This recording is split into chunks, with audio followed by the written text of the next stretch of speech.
নমস্কার। শ্রী শ্রী মায়ের কথা এই অনুষ্ঠানের ৩৩তম পর্বে আপনাদের স্বাগত। আপনারা এই অনুষ্ঠান দেখছেন কোষ্ঠী পাথর প্রাণারাম ইউটিউব চ্যানেলে, যেখানে প্রত্যেক সপ্তাহের শনিবার সম্প্রচারিত হয়।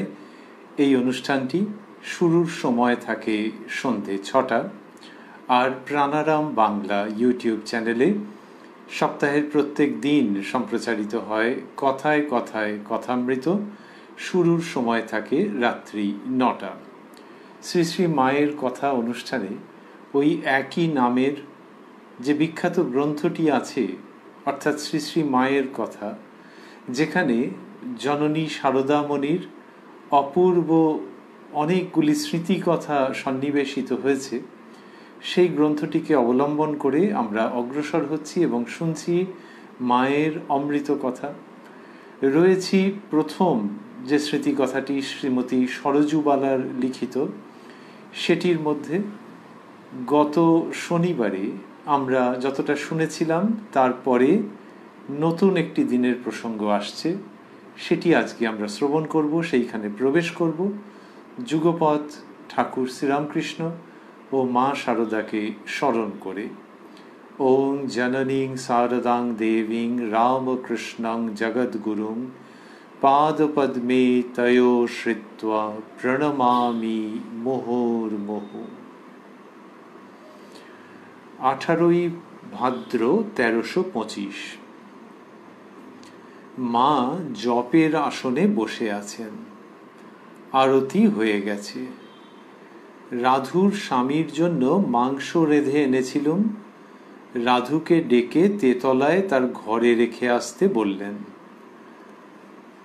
আমি রেখে এসে প্রণাম করে বসলুম। মা কুশলাদি জিজ্ঞাসা করলেন। একটি আত্মীয়া মেয়ে এসে মাকে বলছেন, তুমি আমার মনটি ভালো করে দাও, আমার মনে বড় অশান্তি, আর বেঁচে থাকতে ইচ্ছে নেই, যা আছে তোমাকে লিখে পড়ে দিয়ে যাব, আমি মরবার পরে তুমি সেই মতো কাজ করো। কে এটি বলছেন সরজুবালা উল্লেখ করেননি, গোপন করেছেন। আর এইরকম অদ্ভুত অদ্ভুত কথা বলছেন যে মন ভালো করে দাও, মাকে বলছেন, আর কি বলছেন যে যা আছে তোমাকে লিখে পড়ে দিয়ে যাব, আমি মরবার পরে তুমি সেই মতো কাজ করো। এইবার আত্মীয়া তো, ফলে মা তাকে নানান রকমভাবে বকতে পারেন। এখানে এক রকমভাবে বকছেন। সরজুবালা লিখছেন, মা হেসে বললেন, তা কবে মরবি গো? শেষে গম্ভীর হয়ে মা বললেন, তাহলে আস্তে আস্তে বাড়ি চলে যাও, এসব জায়গায় যেন একটা বিপদ করে বসো না। এমন জায়গায় থেকে আমার কাছে এইখানে মা আটকে গেলেন। ওই বলে তারপর সরজুবালা বন্ধনীর মধ্যে লিখছেন, বলেই সামলে নিয়ে বললেন, এই সব সাধু ভক্ত ঠাকুর এমন স্থানে থেকেও যদি তোর মনের অশান্তি না ঘোচে, তবে তুই কি চাস বল দেখি।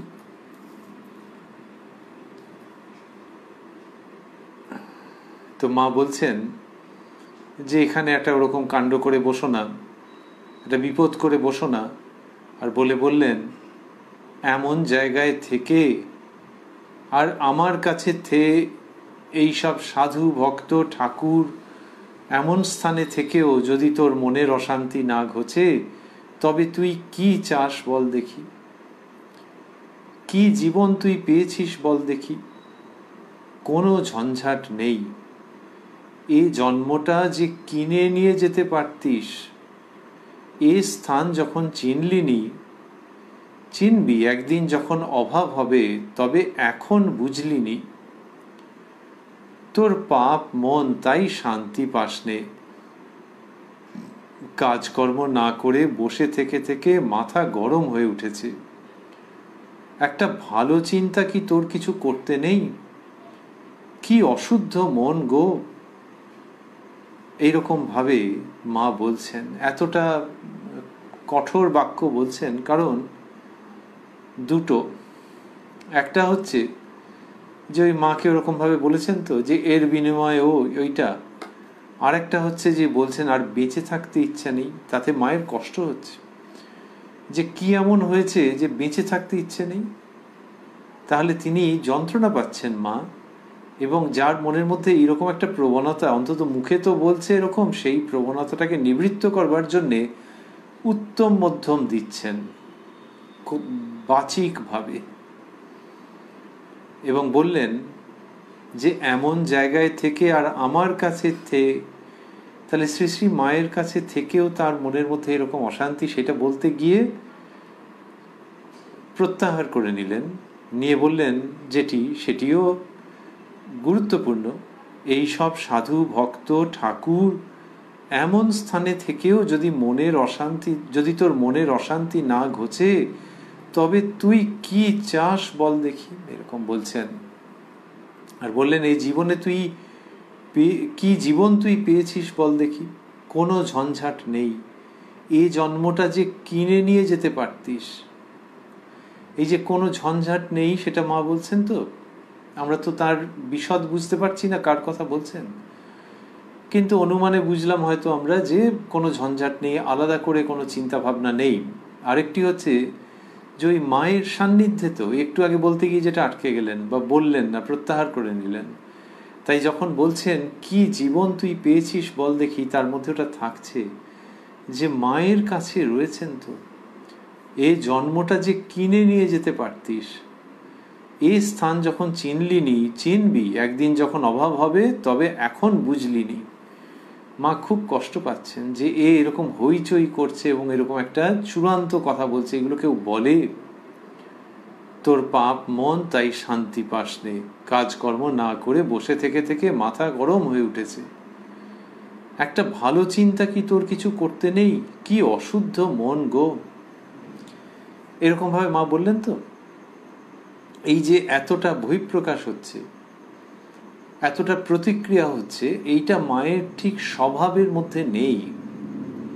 এখানে ওই মাকে ওরকম একটা বিনিময়ের কথা বলেছেন, যে টাকার বিনিময়, আর একটা হচ্ছে ওরকম নিজের অন্তিম পরিণতির কথা বলেছেন বলে মা খুব উত্তেজিত হয়ে গেছেন। স্বভাবের মধ্যে নেই বলেই অচিরেই কেমন সংবরণ করে নিচ্ছেন, ভাবটিকে সামলে নিচ্ছেন নিজের মতো করে করে সরজুবালার সঙ্গে কথা বলছেন। সরজুবালা লিখছেন, এই বলেই আবার হেসে উঠে আমার পানে তাকিয়ে বলছেন,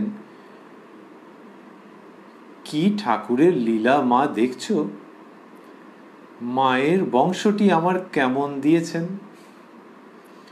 কি কুসংসর্গই করছি দেখো, এইটি তো পাগলই, আরেকটিও পাগল হবার গতিক হয়েছে, আর ওই দেখো আরেকটি, কাকেই বা মানুষ করেছিলাম মা, একটুও বুদ্ধি নেই, ওই বারান্দায় রেলিং ধরে দাঁড়িয়ে আছে, কখন স্বামী ফিরবে, মনে ভয় ওই যে গান বাজনা যেখানে হচ্ছে পাছে ওইখানেই ঢুকে পড়ে, দিন রাত সামলে নিয়ে আছে, কি আসক্তি মা, ওর যে এত আসক্তি হবে তা জানতুম না। আত্মীয়াটি বিষণ্ণ মুখে উঠে গিয়ে শুলেন। এই যে মা বলছেন যে এরকম বুদ্ধি আর ওই মনের মধ্যে একটা সংশয় সন্দেহ, এসব কি জীবন, এইগুলো মায়ের কষ্ট হচ্ছে যে তার সন্নিধানে থেকেও এদের মধ্যে এই রকমের ভাব হচ্ছে।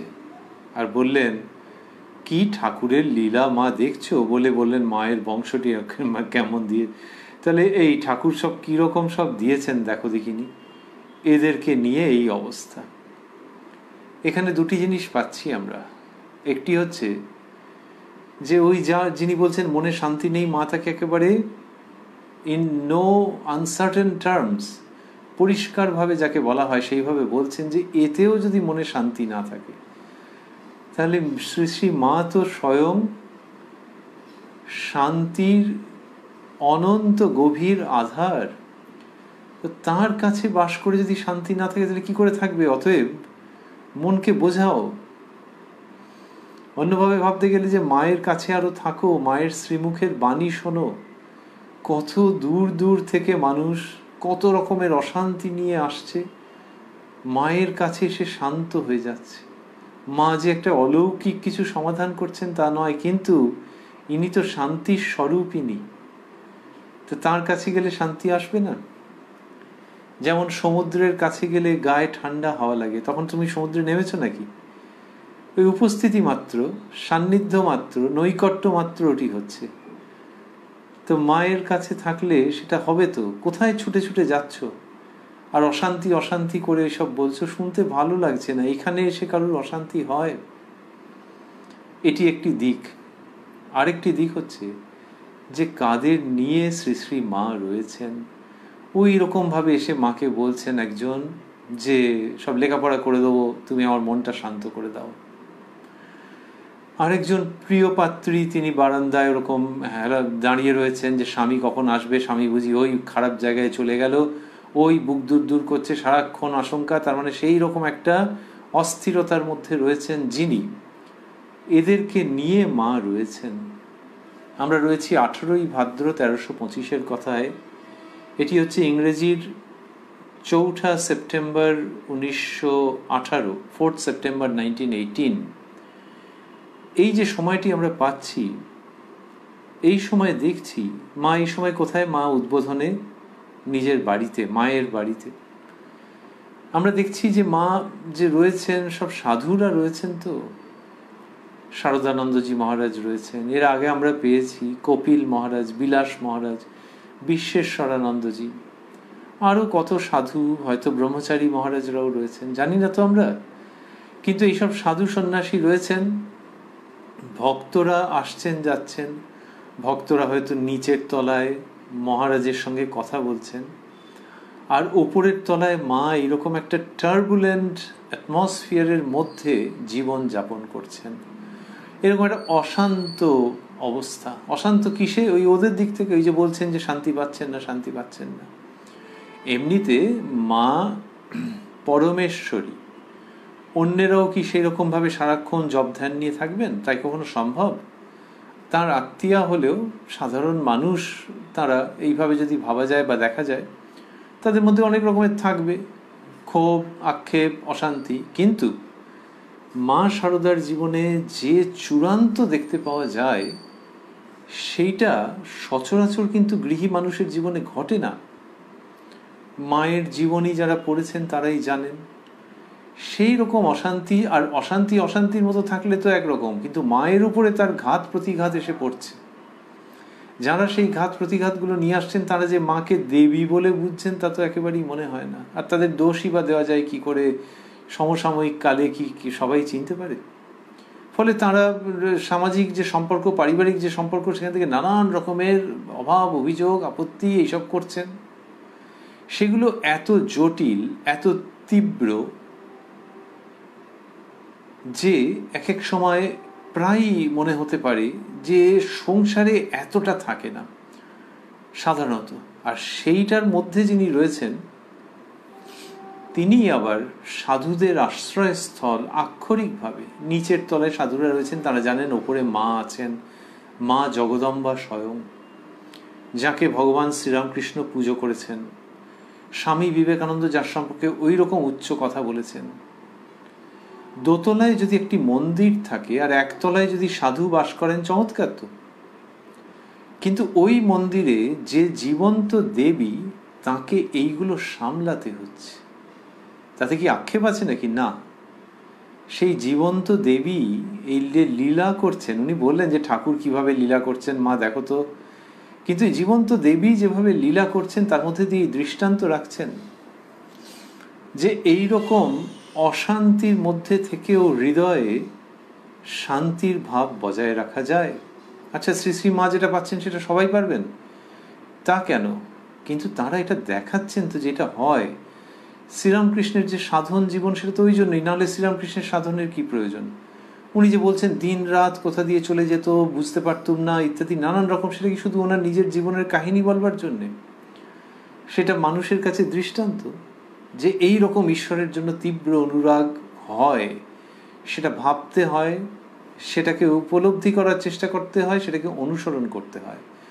শ্রী শ্রী মা যেটাকে দেখাচ্ছেন সেরকম অবস্থার মধ্যে কাউকে ঝাঁপিয়ে পড়তে হবে তার কোনো মানে নেই, কিন্তু সংসার জীবনে অনেক রকমের অসুবিধের মধ্যে, বিপদের মধ্যে পড়ে গেলে কেউ যদি মাকে একবার স্মরণ করেন যে মা কি নিয়ে থেকেছেন, তাহলে মনের মধ্যে সবিশেষ শান্তি ও উৎসাহ এসে যাবে। এই দুটির সঞ্চার হবে, তাতে কোনো সন্দেহ নেই। তাই মায়ের জীবনের মধ্যে ওইগুলো দেখতে পাওয়া যাচ্ছে। লোকে বলেছেন সর্বং সহা মা, বলেছেন যে মা নিজের শ্রীমুখে বলেছেন, ছেলে যদি ধুলো কাদা মাখে আমাকেই তো ঝেড়ে ঝুড়ে কোলে তুলে নিতে হবে। তো এই যাদের কথা বলছেন তারা ওই রকমই ধুলো কাদা মেখেছেন, এখানে আবার আত্মীয়, কিন্তু মায়ের স্নেহ দৃষ্টি তাদের উপরে আছে। তারা জানেন যে মা একটা ভরসার জায়গা। ওই জন্য তো ওই হালকা কথাটা পর্যন্ত মাকে বলে দিলেন, যেটা কিছু করে দাও আমি সব লেখাজোখা করে দেবো। যে যে দৃষ্টিতে দেখছে, সবাই তো মূল্যটা বুঝতে পারছে না, কিন্তু মা যদি রাজরাজেশ্বরী হয়ে বসে থাকেন, স্বামী বিবেকানন্দ বলছেন মা যদি রাজরাজেশ্বরী হয়ে বসে থাকতেন, স্বামীজি বলছেন যে মা ঠাকুরুন কি বস্তু এখনো কেহই বুঝতে পারোনি, ক্রমে পারবে। তিনি এসেছেন ভারতে মহাশক্তি জাগাবেন বলে। তো এই যাঁর শ্রী শ্রী মায়ের সম্পর্কে ভাব, যিনি বেলুড় মঠে 1901 সালে দুর্গাপুজো করেছেন, আমরা রয়েছি কবে 1918। তাহলে এই যে 1901 সালে দুর্গাপুজো করেছেন এবং সেখানে স্বয়ং শ্রী শ্রী মাকে তিনি বলেছেন জ্যান্ত দুর্গা, সেই মা যদি নিজের ভাব নিয়ে থাকতেন, এই সন্ন্যাসী সন্তানেরা তাকে মাথায় করে রেখেছিল এবং সেভাবেও রাখতো, সেভাবে হয়তো আরো বেশি করেই রাখতো। এমনিতে ভাবতে গেলে যে মা একেবারে নিজের ধর্মের জগতে, ধ্যানের জগতে, অধ্যাত্ম জগতে মগ্ন হয়ে রয়েছেন, তিনি সংঘ জননী। কিন্তু এই সাংসারিক কাজকর্মগুলোর মধ্যে যে রয়েছেন সেইখান থেকে ওইটা থাকছে যে সংসারের যে দায়িত্বগুলো স্বীকার করা গেছে সেগুলোকে স্বীকার করেও এই দৈব জীবন যাপন করা যায়, এই অধ্যাত্ম ভাবে 24 ঘন্টা 7 দিন মণ্ডিত থাকা যায়, সেইটা মা প্রদর্শন করছেন। এই যে অবতরণ করছেন, তো এরা এই আবারও আমরা ভাবছি যে একটা উদ্দেশ্য তো থাকবে, যে মা খুব মহান ছিলেন, মহীয়সী ছিলেন, এইটার জন্য তিনি এত কষ্ট করেছেন। তো সে লোকে বলল তাদের তার কি এলো গেল। আসলে মা ওটা দেখাচ্ছেন যে এইভাবে করে হয়। আর কিরকম একটা করুণ ভাব রয়েছে পুরোটার মধ্যে, যে দেখ দেখিনি তুই এরকম, এখানে যদি শান্তি না পাস তাহলে কোথায় পাবি। তার মানে করুণা ঝরে ঝরে পড়ছে।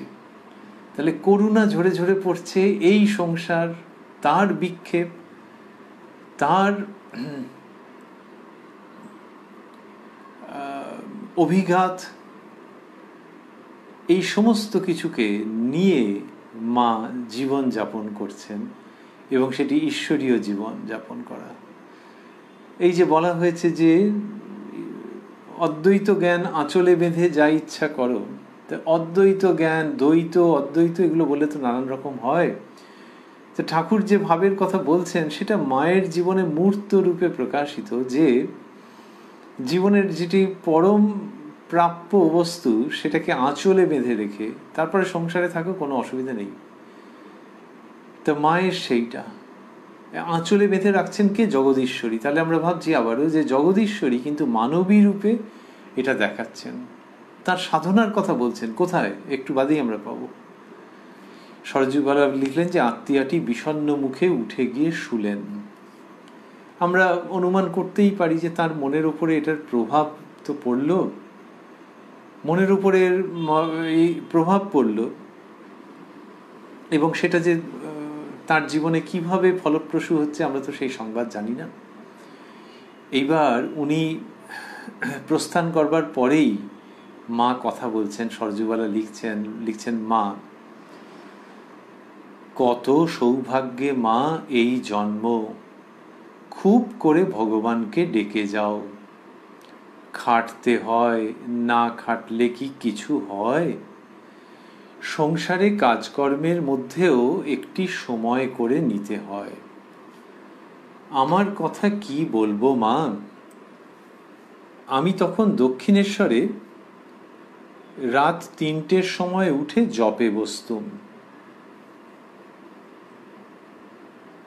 কোনো হুঁশ থাকতো না। বলছেন আমার কথা কি বলবো মা। তাহলে বললেন যে, তার আগে বলছেন কত সৌভাগ্যে মা এই জন্ম, মানে মানুষের জন্ম অনেক সৌভাগ্যে। এই মানুষের জন্মেই তো ঈশ্বর লাভ হতে পারে। কত সৌভাগ্যে মা এই জন্ম, খুব করে ভগবানকে ডেকে যাও। সরযুবালাকে বলছেন, কি চমৎকার। সরযুবালা তার কন্যা সম, কন্যাই তো আমরা দেখেছি তার সঙ্গে মায়ের কি সুমিষ্ট ব্যবহার। আর এখানে মা ওই যে বললেন ওই আত্মীয়ার সম্পর্কে, তারপরেই সরযুবালাকে মূল রহস্য বলছেন, সত্য সংবাদ এনে দিচ্ছেন। বলছেন কত সৌভাগ্যে মা এই জন্ম, খুব করে ভগবানকে ডেকে যাও। এই হচ্ছে এদের যে সর্বরোগহর যে ওষুধ, সেটির প্রসঙ্গে এসে যাচ্ছেন। এমনিতে এই দেবী মানবী, মানবীর মতো মনে হবে কিন্তু দেবী।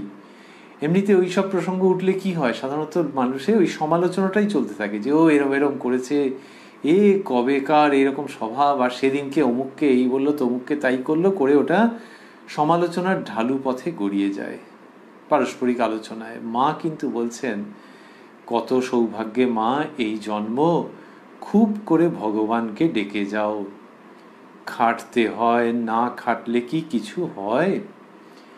এই দিকে চলে আসছে প্রসঙ্গটা, অপূর্ব একেবারে, যে এইটাই হচ্ছে আসল কথা। তাহলে এরা সমাধানের জায়গাটা সবসময় বলছেন যে ভগবানকে নিয়ে থাকলে জীবনের শান্তি, সব সমাধান। শ্রীরামকৃষ্ণ কতভাবে ওটি বলেছেন, কতভাবে বলেছেন যে তিনি আবার অন্যরকমও বলেছেন, অন্যরকম ভাবে, যে তাকে জানার নামই জ্ঞান, না জানার নামই অজ্ঞান। তো এই তাকে পেলেই যে সমস্ত আনন্দ, আর কিছু অপ্রাপ্য থাকে না, শ্রী শ্রীরামকৃষ্ণ বলেছেন। আর এখানে সরযুবালার কাছে শ্রী শ্রী মা বলছেন ওই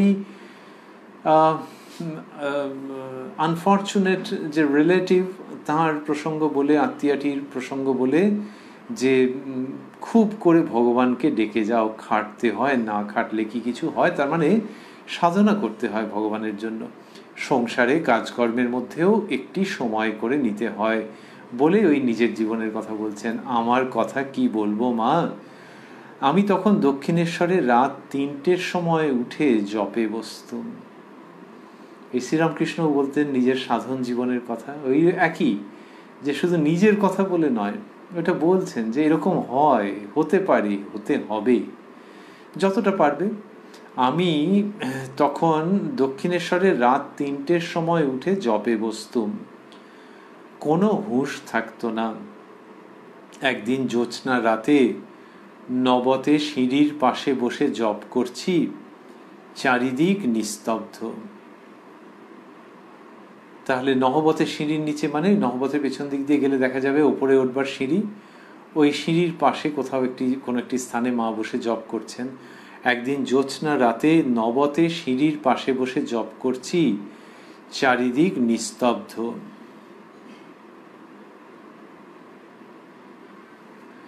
এবার এই যে সিঁড়ির পাশে বসে কোনখানটা, পাদটিকায় লেখা আছে শ্রী শ্রী মা নহবতে নিচের কুঠরিতে থাকতেন। উহার পশ্চিমের বারান্দায় সিঁড়ির পাশে গঙ্গার দিকে দক্ষিণ মুখ হয়ে তিনি ধ্যান করতেন। এবার যেই বলছেন যে এটি হয়তো সরযুবালাই লিখেছেন, বা সন্ন্যাসী মহারাজ অরূপানন্দজি এবং অন্যরা যারা সম্পাদনা ইত্যাদি কাজ করেছেন তারা হয়তো সংযোজন করেছেন। এইবার বলছেন যে নহবতে নিচের কুঠরিতে থাকতেন, উহার পশ্চিমের বারান্দার সিঁড়ির পাশে। তার মানে হলো যে ওই পশ্চিমের যে বারান্দা, মায়ের ঘর, শ্রী শ্রী মাকে সম্মুখে দর্শন করা যাচ্ছে, তখন বাঁ দিকে যে ফালি বারান্দা চলে গেল, সেই বারান্দাটা দিয়ে পেছন দিকে যাওয়া যাচ্ছে। আচ্ছা, পেছন দিকে গিয়ে ডান দিকে ঘুরলে, মানে পূর্ব দিকে একটুখানি এগোলেই সিঁড়ি। এইবার সিঁড়ির পাশে, মানে ওই সিঁড়ি থেকে এসে ওই কোণাটাতে বসলে কি হলো, ওইটা গঙ্গার ধারের দিকে বসা হলো। আর কোন দিকে মুখ করে, ওই ঠাকুরের ঘরের দিকে মুখ করে বা ব্রিজের দিকে মুখ করে, তার মানে দক্ষিণ দিকে মুখ করে, ওই কোণাটাতে। উহার পশ্চিমের বারান্দায় সিঁড়ির পাশে গঙ্গার দিকে দক্ষিণ মুখ হয়ে তিনি ধ্যান করতেন। সিঁড়ির পাশে গঙ্গার দিকে দক্ষিণ মুখ হয়ে, তাহলে ওই যে সিঁড়ির পাশে বললেন, তার মানে সিঁড়ির পাশে তো অল্পই জায়গা, ওই কোণাটাতে খুব সম্ভবত যেটি বোঝাতে চাওয়া হচ্ছে যে মা গঙ্গা ডান দিকে রইলেন আর শ্রী শ্রী মা দক্ষিণ দিকে মুখ করে, মানে রেলের দিকটাতে, লাইনের দিকটাতে মুখ করে ওইখানে বসে ধ্যান করছেন। তা বলছেন শ্রী শ্রী মা, একদিন জ্যোৎস্না রাতে নবতে সিঁড়ির পাশে বসে জপ করছি, চারিদিক নিস্তব্ধ। ঠাকুর যে সেদিন কখন ঝাউতলায় শৌচে গেছেন কিছুই জানতে পারিনি, অন্যদিন জুতোর শব্দে টের পাই। খুব ধ্যান জমে গেছে। তখন আমার অন্যরকম চেহারা ছিল, গয়না পরা, লাল পেড়ে শাড়ি, গা থেকে আঁচল খসে বাতাসে উড়ে উড়ে পড়ছে, কোনো হুঁশ নেই। ছেলে যোগেন সেদিন ঠাকুরের গাড়ু দিতে গিয়ে আমাকে ওই অবস্থায় দেখেছিল। সেসব কি দিনই গিয়েছে মা, সেসব কি দিনই গিয়েছে মা। তো এই বললেন যে এটি জ্যোৎস্না রাত। তা মা ওইখানটায় বসে আছেন, তার গায়ের ওপর চাঁদের আলো পড়ছে, বোঝাই যাচ্ছে। চাঁদের আলো মানে ওই পশ্চিম দিক থেকে, তো বিশেষভাবে এমনি জ্যোৎস্না রাত মানে সাধারণভাবেই চাঁদের আলো রয়েছে, কিন্তু পশ্চিম দিক থেকে এইখানটাতে এসে যাচ্ছে আলো। আর বললেন ছেলে যোগেন মানে যোগীন মহারাজ, উত্তরকালে যিনি স্বামী যোগানন্দজি। তো মা ওইরকম ভাবে বলতেন, ছেলে যোগেন মেয়ে যোগেন, যোগীন মা তাকে ওরকম মেয়ে যোগেন মাঝে মাঝে মা বলতেন। আর এখানে ছেলে যোগেন অর্থাৎ যোগানন্দজির কথা বললেন। বলে সেসব কি দিনই গিয়েছে মা, মা বললেন। তারপর বলছেন, এই যে আমরা শুনছি এখানে যে বাক্যগুলি পাওয়া যাচ্ছে, এই সমস্ত অনেক অনেক বাক্য শ্রী শ্রী মায়ের জীবনী গ্রন্থে সন্নিবেশিত হয়েছে। এইখান থেকেই পাওয়া যাচ্ছে, এইটি আকর গ্রন্থ। ওই সব উক্তিগুলির ক্ষেত্রে শ্রী শ্রী মা বলছেন, জ্যোৎস্না রাতে চাঁদের পানে তাকিয়ে জোর হাত করে বলেছি, তোমার ওই জ্যোৎস্নার মতো আমার অন্তর নির্মল করে দাও। এরকম ভাবে বললেন। কি অসামান্য এই প্রসঙ্গ। বলছেন যে জ্যোৎস্নার রাত্রে চাঁদের পানে তাকিয়ে জোর হাত করে বলেছি। অন্যত্র বলেছেন যে, অন্যত্র আছে এটি যে তোমার গায়েও কলঙ্ক আছে, আমার গায়ে যেন না থাকে। আর এখানে বলছেন যে চাঁদের পানে তাকিয়ে জোর হাত করে বলেছি, তোমার ওই জ্যোৎস্নার মতো আমার অন্তর নির্মল করে দাও। জ্যোৎস্নার যে আলো সেটির মতো, তাহলে গায়ে কলঙ্কের প্রসঙ্গ একটা, যেখানে যেন আমার গায়ে কলঙ্ক না থাকে। আর ওই জ্যোৎস্নার আলোর মতো আমার মন, আমার অন্তর নির্মল করে দাও বলছেন যে চাঁদের পানে তাকিয়ে জোর হাত করে বলেছি। এ এক অন্য রকমের অধ্যাত্ম কাব্য। এমনিতে চাঁদের আলো, জ্যোৎস্না রাত্রি নিয়ে কত রকমের কবিতা রচিত হয়েছে। তো সেই জন্য আমরা বলছিলাম এও কাব্য, কিন্তু পবিত্রতার অধ্যাত্ম কাব্য, পরিপূর্ণতার কবিতা, প্রাপ্তির সুষমা। মা যা বলছেন, চাঁদের দিকে হাত জোর করে বলছেন। ওই যে আমরা বলছিলাম পশ্চিমের আকাশে চন্দ্রমা, চাঁদ উঠেছে, তো চাঁদের দিকে হাত জোর করে বলছেন, তোমার এই জ্যোৎস্নার মতো আমার অন্তর নির্মল করে দাও। ওই যে এটি যখন বলছেন, এইগুলোই হচ্ছে যে এরা যে বলছেন, তার মানে এরা মানুষকেও শেখাচ্ছেন ওইভাবে প্রার্থনা করতে। শ্রীরামকৃষ্ণ বলছেন মা ভবতারিণীর কথা, যে একটি ফুল হাতে করে মাকে বলতাম যে মা এই লও তোমার পাপ, এই লও তোমার পুণ্য, আমায় শুদ্ধা ভক্তি দাও। এই লও তোমার জ্ঞান, এই লও তোমার অজ্ঞান, আমায় শুদ্ধা ভক্তি দাও। এই যে শ্রীরামকৃষ্ণ নিজের জীবনের কথা বলছেন, প্রার্থনার কথা বলছেন, সেটা শুধু পুনরাবৃত্তি নয়, সেই সঙ্গে শেখাচ্ছেন যে এইগুলো চাইতে হয়, এরকমভাবে চাইতে হয়, এবং যেন একটা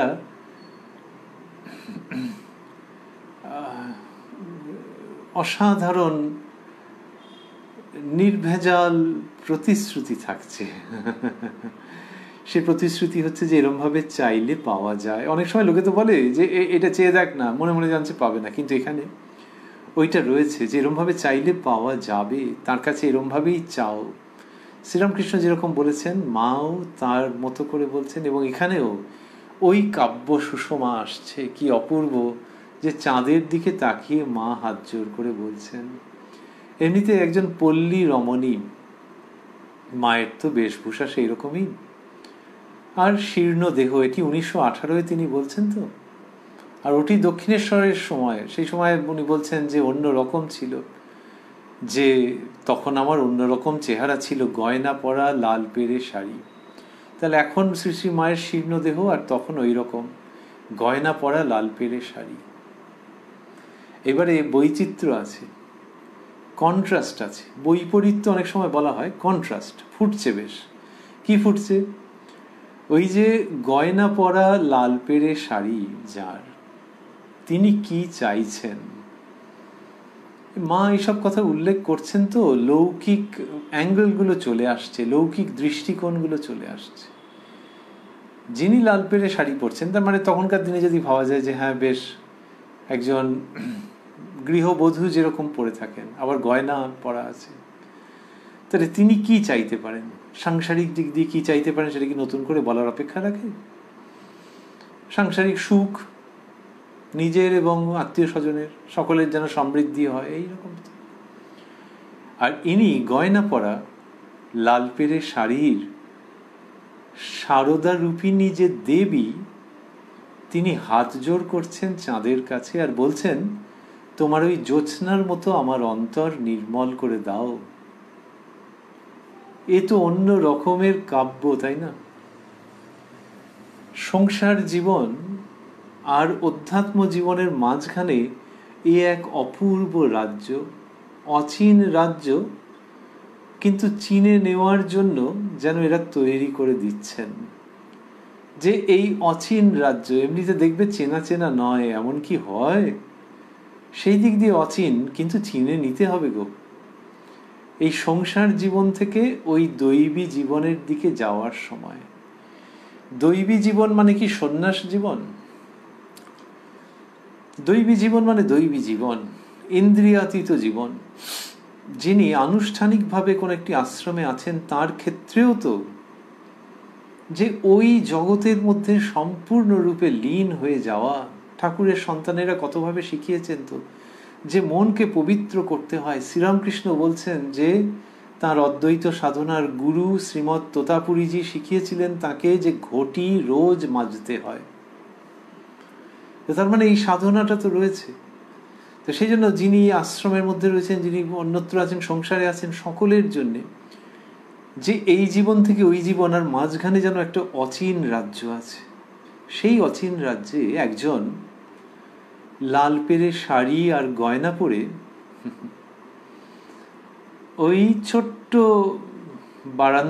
বারান্দাটাতে বসেছেন। গায়ে চাঁদের আলো এসে পড়েছে, আর তিনি চাঁদের দিকে যেন তাকিয়ে হাত জোর করে বলছেন, তোমার ওই জ্যোৎস্নার মতো আমার অন্তরটাকে নির্মল করে দাও। এই সারদার প্রেমপূর্ণ, পবিত্রতম, মধুরতম, গভীরতম অধ্যাত্ম কাব্য। এটি কার? এটি সারদার, এবং ঠিক ঠিক বলতে গেলে সেই তার, যার সম্পর্কে তার জীবন দেবতা বলেছিলেন ও সারদা সরস্বতী। ও সারদা সরস্বতী জ্ঞান দিতে এসেছে। তো সেই তিনি, মা সরস্বতী স্বয়ং, তিনি এই সমস্ত কথা বলছেন, তার শ্রীমুখ থেকে উচ্চারিত হচ্ছে। আমরা কাব্য বারবার বলছি কেন? বেশ সুন্দর করে মা বলেছেন তো, হলো। হ্যাঁ, তার মধ্যে বেশ ভাষাটিও চমৎকার, কিন্তু তাই বলে এবারে কবিতা কাব্য কেন? আসলে কবিতার মধ্যে তো ওই ধর্মটা থাকে যে সবটা বলা হয় না, ইচ্ছে করে যে তা নয়, কিন্তু ওইভাবেই লিখতে ভালো লাগে এবং সেইভাবে লিখেই কালোত্তীর্ণ কবিতা তৈরি হয়। কালকে যেটা ছাপিয়ে যায়, যে কবিতাটা পড়ে তারপর ওটা মনের মধ্যে ঘুরছে, খেলছে, নাচছে, আনন্দ করছে। ওর অর্থ সবটা যে বুঝতে পারছি তা নয়, আবার এটা বুঝছি যে যা লেখা আছে, যা পড়েছি সেটাই শেষ কথা নয়, মনের মধ্যে নাচছে, আনন্দ করছে এই ভাবটা, এই তবেই তো কবিতা। শেষ হয়েও শেষ হলো না, এটা হচ্ছে কবিতা। শেষ হলো না বলে আক্ষেপ নেই, এবার আনন্দ। এমনকি একজন ব্যক্তি তার মনের মধ্যে যেসব ভাবগুলো উঠছে ওই কবিতা পড়ে, তারপর 10 বছর 15 বছর আর ওই কবিতাটা পড়া হয়নি, বই কোথায় আছে মনে আসেনি, কেউ সেই প্রসঙ্গ উত্থাপন করেননি।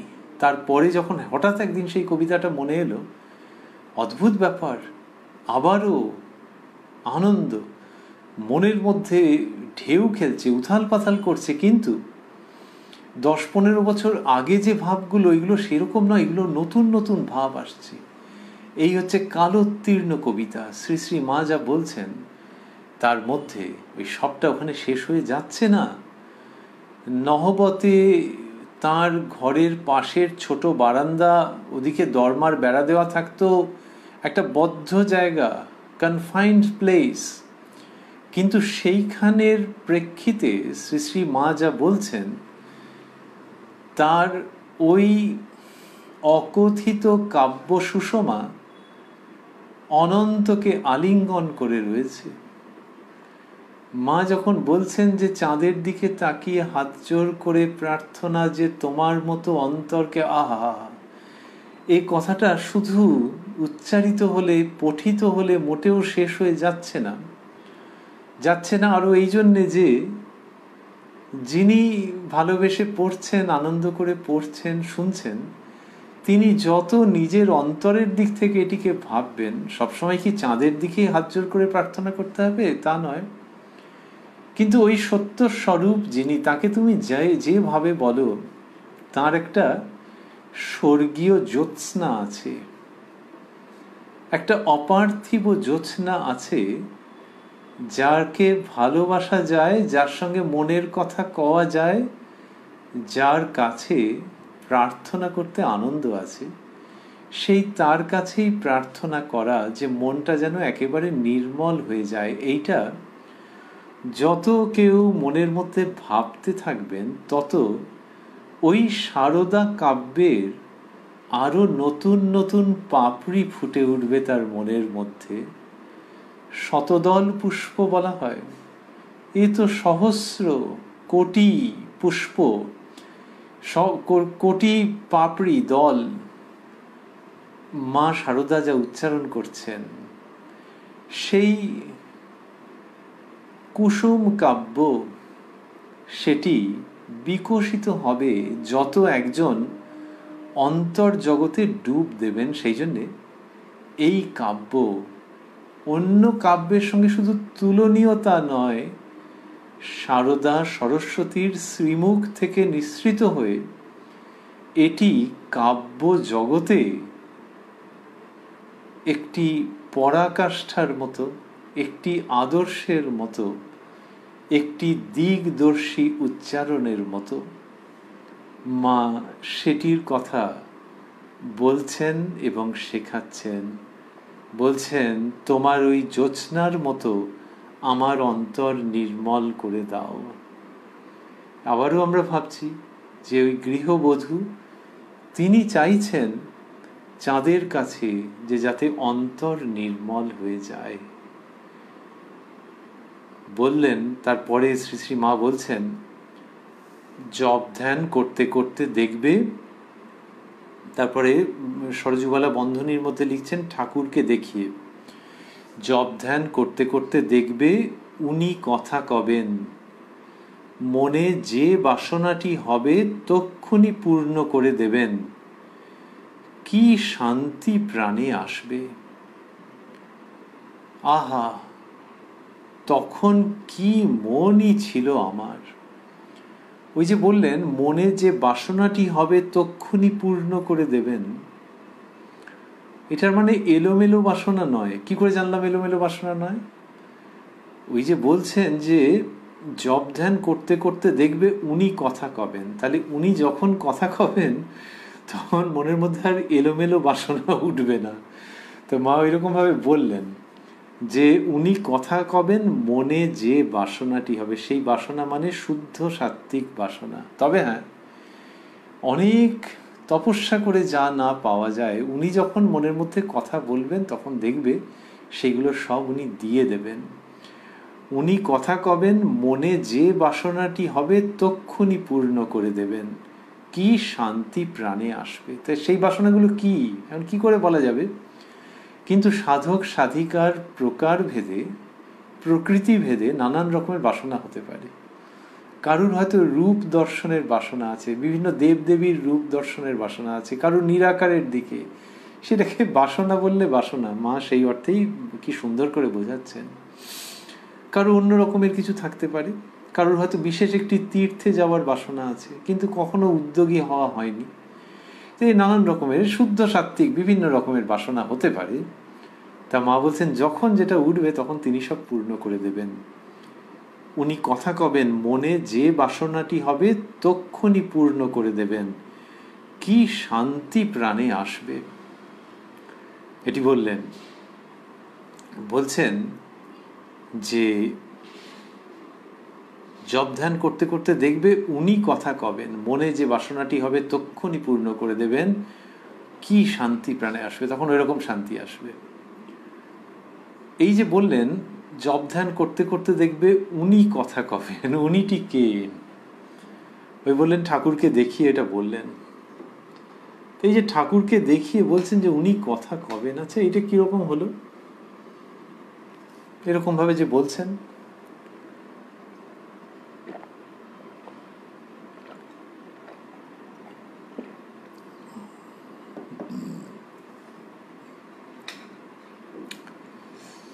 যদি একটু হালকা উদাহরণ নেওয়া যায়, যে একজন অফিসের বড় পদে অধিষ্ঠিত কেউ আর আরেকজন তার সহায়ক সেক্রেটারি, তাহলে ওই যে উনি আর ইনি সেক্রেটারি অনেক কিছু জানেন। একজন বলছে এখন যাব, বলছে না এখন যেও না, আধ ঘন্টা বাদে যেও। বলে আধ ঘন্টা বাদেও তো লোক থাকবে। বলছে আরে তোমায় বলছি তো আধ ঘন্টা বাদে যেও, গিয়ে তোমার অ্যাপ্লিকেশনটা দিও। সেক্রেটারি সব জানেন এগুলো। এই লোক আধ ঘন্টা বাদে দিল, তখন অনেক লোক, কিন্তু তার মধ্যে উনি খসখস করে অনুমোদন করে দিলেন, সই করে দিলেন। এই সব জানেন এরা। তাহলে তখন বললো না কেন? তখন বললে হতো না, আরে ব্যাপার আছে, সবে ওই একটা মিটিং শুরু হয়েছে, প্রথমের দিকে উনি একদম লোক পছন্দ করেন না, এইগুলো সেক্রেটারি জানা থাকে। তো সেরকমভাবে তিনি গাইড করে দেন, তখন লোকের গিয়ে কাজ হয়ে যায়। মা যখন বলছেন যে উনি কথা কবেন, তার মানে আমরা ওই জন্যই বলছিলাম যে একটু আমাদের মতো করে উদাহরণটি আমরা গ্রহণ করেছি।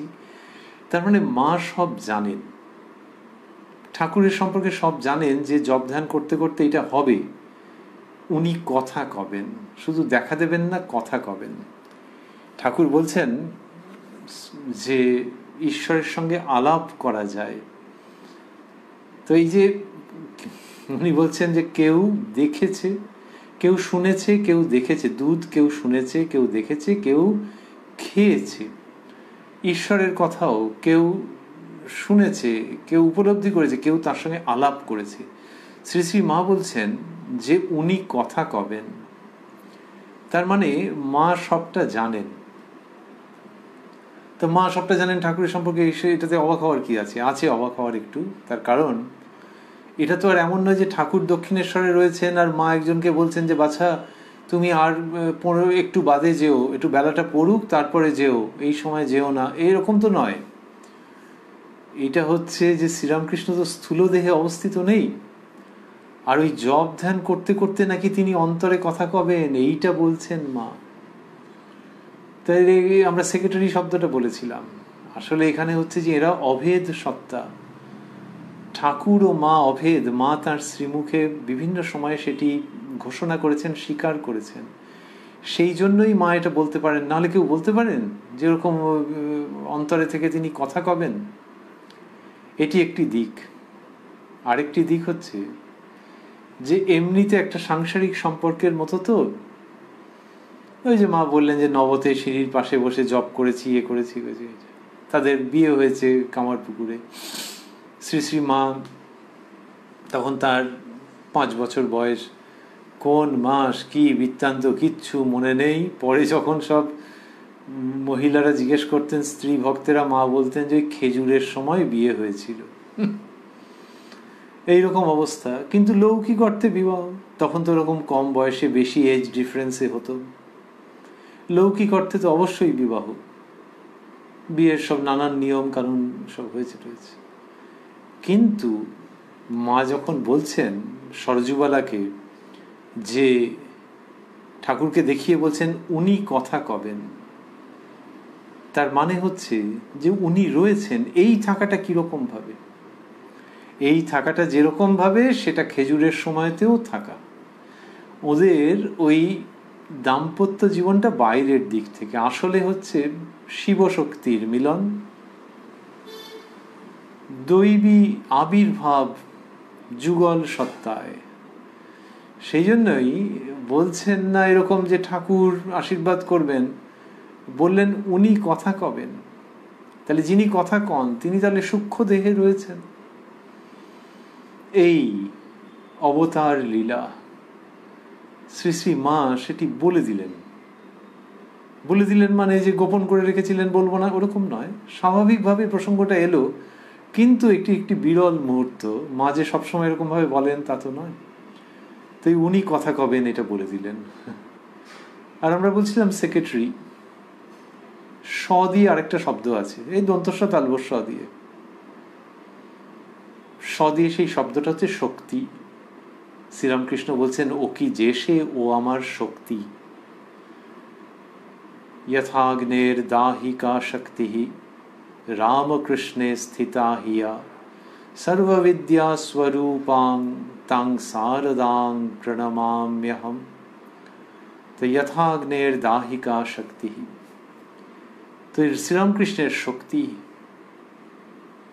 শ্রীরামকৃষ্ণ যদি অগ্নির মতো হন, তাহলে সেই অগ্নির যে দাহিকা শক্তি খারাপ কিছু নয়, পুড়িয়ে দেবে ধ্বংস করবে বলে নয়। কিন্তু অগ্নিকে কি তুমি দাহিকা শক্তি ছাড়া ভাবতে পারো?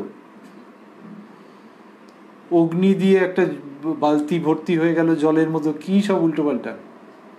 অগ্নি মানেই দাহিকা শক্তি ভাবতে হবে, সেরকম রামকৃষ্ণ মানেই শারদাকে ভাবতে হবে, শারদা মানেই রামকৃষ্ণকে ভাবতে হবে। যথাগ্নের দাহিকা শক্তি রামকৃষ্ণে স্থিতা হিয়া সর্ববিদ্যা স্বরূপাং তাং শারদাং প্রণমাম্যহম। তো সেই অগ্নি ও দাহিকা শক্তির মতো অবিভাজ্য অভেদ সত্তা তো, সেই মা শারদাই বলছেন যে উনি কথা কবেন। আর বললেন যে মনে যে বাসনাটি আসবে তক্ষুনি পূর্ণ করে দেবেন, কি শান্তি প্রাণে আসবে। বলে বললেন আহা, তখন কি মনই ছিল আমার, মানে মনটা একেবারে নিবিষ্ট হয়ে থাকতো। তা চিরকালই নিবিষ্ট, কিন্তু ওই সময় খুব।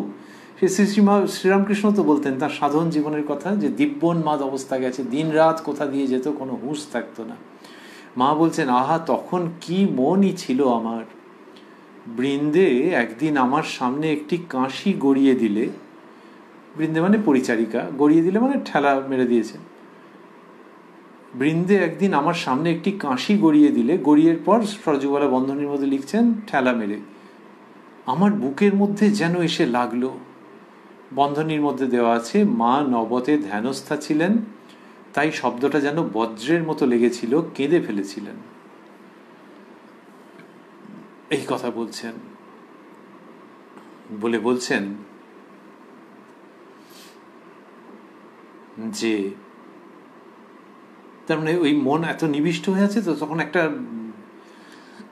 ঝনঝন ঝনঝন করে একটা আওয়াজ, সেটা মনের মধ্যে প্রচন্ড রকম ভাবে গিয়ে লাগছে। কষ্ট হচ্ছে, সেটা বলছেন যে ওই যে মন এরকম নিবিষ্ট হয়েছিল, নিবিষ্ট হয়ে থাকতো। এটা কী প্রসঙ্গে? যে এই যে এরা এরকম অশান্তির কথা বলছে, করুক না জপ ধ্যান, অশান্তি কোথা দিয়ে পালিয়ে যাবে সেটি মা শিক্ষা দিচ্ছেন। করে বলছেন, সাধন করতে করতে দেখবে আমার মাঝে যিনি, তোমার মাঝেও তিনি, দুলে বাগদি ডোমের মাঝেও তিনি, তবে তো মনে দীন ভাব আসবে। কিরকম অপূর্ব! বললেন যে আমার মাঝেও যিনি, দুলে বাগদি ডোমের মাঝেও তিনি, তবে তো মনে দীন ভাব আসবে। এই সাধন করতে করতে দেখবে, এই যে মা বলছেন, 18ই ভাদ্র 1325 প্রসঙ্গে আমরা রয়েছি, স্বয়ং দেবীর শ্রীমুখের উক্তি বলে না ভাবলেই কম ভাবা হবে। শ্রী শ্রী দুর্গা পুজোর প্রায় সূচনা লগ্নে আমরা রয়েছি, আর এই জ্যান্ত দুর্গা জননী শারদামণির শ্রীমুখের বাণী শ্রবণ করছি। তিনি বলছেন এইসব কথা। মা দুর্গার পুজোয় মৃত্তিকা কত কত স্থান থেকে আনতে হয়, উদক বা জল কত কত স্থান থেকে চয়ন করে আনতে হয়, এই সব নিয়ে মায়ের পুজো। সেই মা জ্যান্ত দুর্গা মা শারদামণি বলছেন, সাধন করতে করতে দেখবে আমার মাঝে যিনি, তোমার মাঝেও তিনি, দুলে বাগদি ডোমের মাঝেও তিনি, তবে তো মনে দীন ভাব আসবে। যে সকলের মাঝখানেই তাকে দেখতে পাবে। আর যদি এটা হতো যে সাধন করতে করতে সকলের মাঝখানেই তাকে দেখতে পাবে, তো সেরকম ভাবে শুধু বলেননি, সেটা তো সত্য কথাই মায়ের উক্তির মধ্যে রয়েছে, কিন্তু হলো যে তোমার মাঝে যিনি, তিনি দুলে বাগদি ডোমের মাঝখানেও, সেই জন্য মনে দীন ভাব আসবে। তো একজন ব্রাহ্মণকে যদি এটা বলা হয় যে তোমার মাঝখানে যিনি, তুমি সাধন করতে করতে দেখবে যে সুইপার যারা আছে তাদের মাঝখানেও তিনি, তাহলে সেটার একটা আধ্যাত্মিক গুরুত্ব থাকবে তো বটেই, কিন্তু যিনি শুনবেন তার একটা কেমন লাগতেও পারে।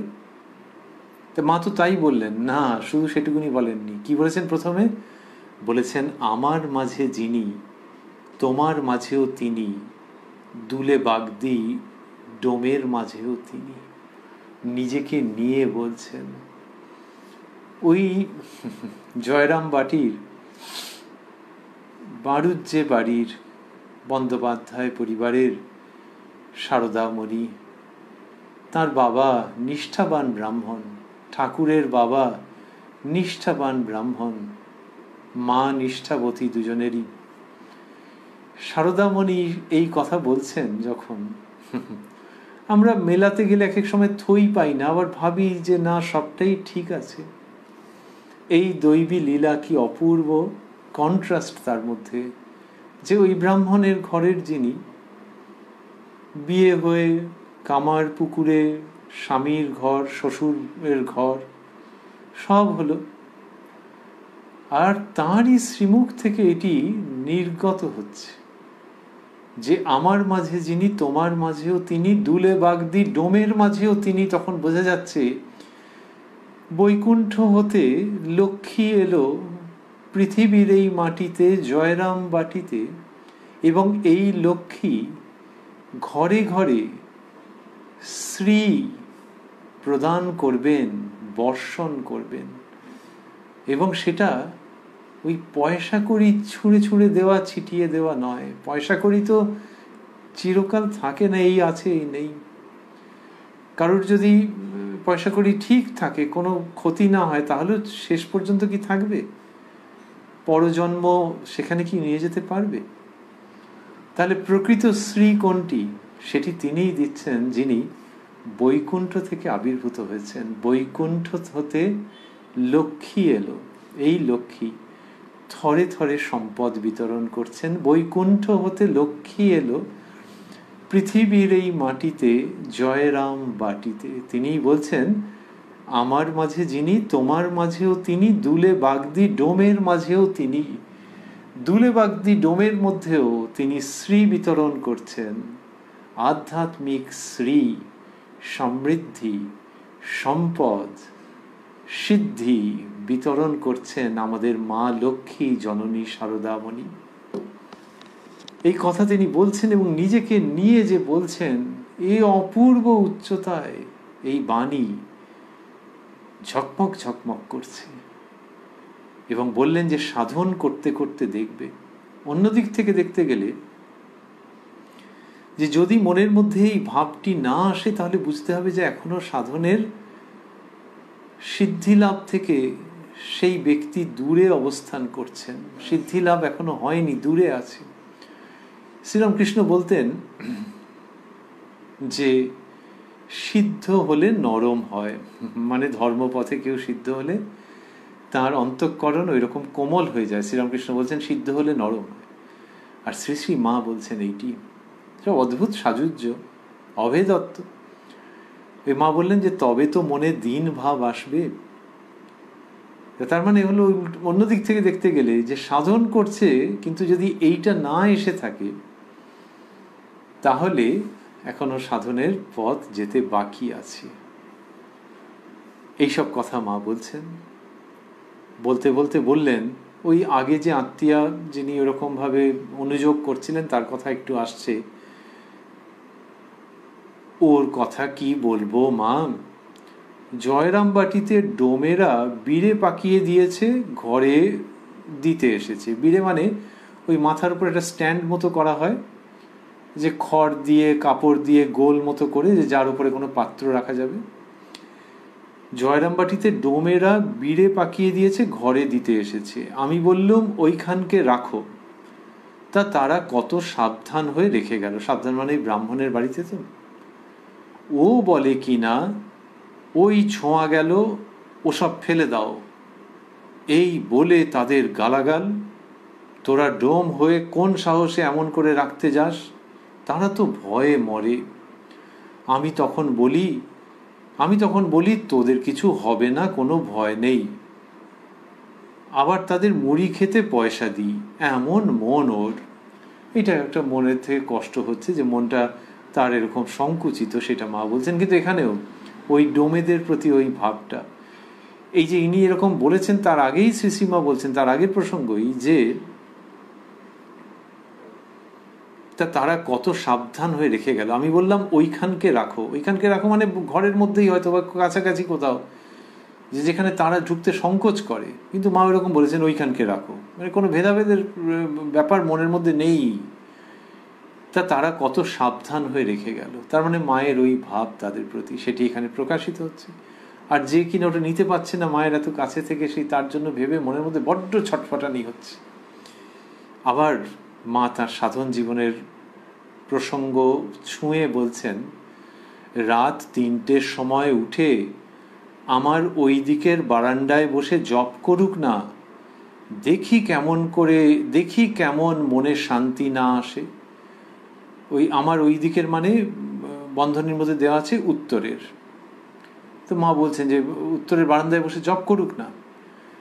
তো রাত 3টের সময় উঠে আমার ওই দিকের বারান্দায় বসে জপ করুক না, মানে মায়ের বাড়ির উত্তরের বারান্দায় বসে জপ করুক না, দেখি কেমন মনে শান্তি না আসে।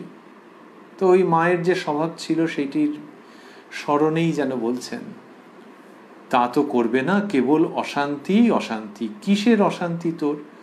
আমি তো মা তখন অশান্তি কেমন জানতুম না। এই কথা বলছেন। আর বললেন, এখন ওই ওদের জন্যে আর কি ক্ষণে ছোট বউ ঘরে এলো, আর তার মেয়েকে মানুষ করতে গেলুম। রাধুদির কথা বলছেন একটা খুব অভিমানের সঙ্গে। সেই হতে সব যত জ্বালা। যোগমায়া ঠাকুরই বলেছিলেন একে অবলম্বন করে থাকো, যাতে মায়ের মন এই স্থূল জগতে থাকে। যাক সব চলে যাক, কাউকে আমি চাই নে। এ কি মেয়ে সব হলো গা, একটা কথা শোনে না, মেয়ে লোক এত অবাধ্য। গোলাপ মা, আবার কেমন করে সাজে দেখো না, ভাবে তবেই বুঝি বর ভালোবাসবে। মা, আহা, তিনি আমার সঙ্গে কি ব্যবহারই করতেন। শ্রী শ্রী মা বলছেন, এই বলে শ্রীরামকৃষ্ণ দক্ষিণেশ্বরে তার সঙ্গে কি ব্যবহার করতেন, কি আনন্দ ছিল সেই জীবনে।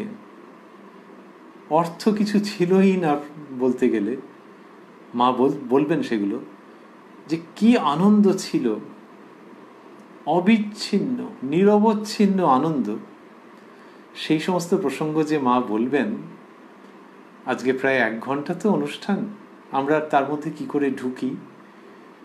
মায়ের ইচ্ছায় এইখানেই থামবো, আবার মায়ের সঙ্গে দক্ষিণেশ্বরে যাব, যখন তার কৃপায় এই অনুষ্ঠানে পরবর্তী শনিবারে আমরা আপনারা একসঙ্গে মিলিত হব কোষ্ঠী পাথর প্রাণারাম ইউটিউব চ্যানেলে।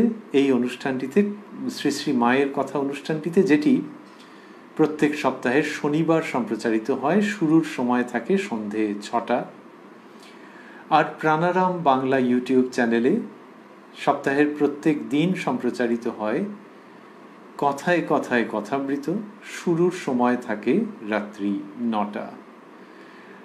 উদ্বোধন কার্যালয় থেকে শ্রী শ্রী মায়ের কথা গ্রন্থটির যে প্রকাশিত সংস্করণটি আমাদের কাছে রয়েছে, তার 63 পৃষ্ঠায় আমরা অবস্থান করছি 18ই ভাদ্র 1325 প্রসঙ্গে। আর আজকে আমরা শুনলাম যে মায়ের ওই আত্মীয়া, তিনি মানসিকভাবে অস্থির হয়ে রয়েছেন, কিরকম অশান্ত হয়ে রয়েছেন, সেটির প্রসঙ্গে তার ওরকম হওয়া উচিত নয়, এইভাবে একটু বকাবকি করতে গিয়ে, তারই মঙ্গলের জন্য বকাবকি করতে করতে মা নিজের জীবনের কথা বললেন এবং দক্ষিণেশ্বরে তার সাধন জীবনের কথা, চাঁদের দিকে তাকিয়ে তার প্রার্থনার কথা,